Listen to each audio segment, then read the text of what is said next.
Hello అండి. Welcome back our channel. అందరూ బాగున్నారా అండి? మరి మీరు కూడా దీపాలు వెలిగించేశారా?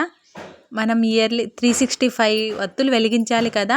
అంటే మనం సంవత్సరం మొత్తంలో రోజు దీపం పెట్టినా పెట్టకపోయినా అంటే కొందరికి వీలు కాదు కదండీ. రోజు దీపం పెట్టినా పెట్టకపోయినా కార్తీక పౌర్ణమి రోజు 365 వత్తులు వెలిగిస్తే మనం సంవత్సరం మొత్తం దీపం పెట్టిన పుణ్యం మనకు వస్తుందంటండి. ఇది నాకు కూడా ఎవరో చెప్పారు. నాకు అంత సరిగ్గా తెలియదు. సరే అండి. అయితే మేము ఇది నిన్నటి వ్లాగ్ అండి. మేము నిన్న మార్నింగ్ గుడికెళ్ళనికి పిల్లలతోటి అస్సలు కుదరలేదు. అందుకే ఈవినింగ్ వెళ్ళామండి. మా హస్బెండ్ రాగానే మాకు దగ్గరలో ఇక్కడ వెంకటేశ్వర స్వామి టెంపుల్ ఉంటే అక్కడికి వెళ్ళామండి.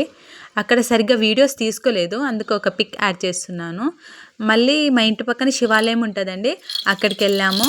నేను ముగ్గేస్తుంటే మా పాప కూడా నేను కూడా వేస్తాం మమ్మీ అని మా పాప కూడా తన ముగ్గు తనేసి తన దీపం తనే వెలిగించుకుందండి. నేను మా తోటి కోడళ్ళు అంటే మా మరిది వాళ్ళం మేము అందరం కలిసే ఉంటామండి ఇక్కడ. వీడియో తీయమండి మా మరిదిని అంటే సగం సగం తీసి నాకు ఇచ్చేశారు.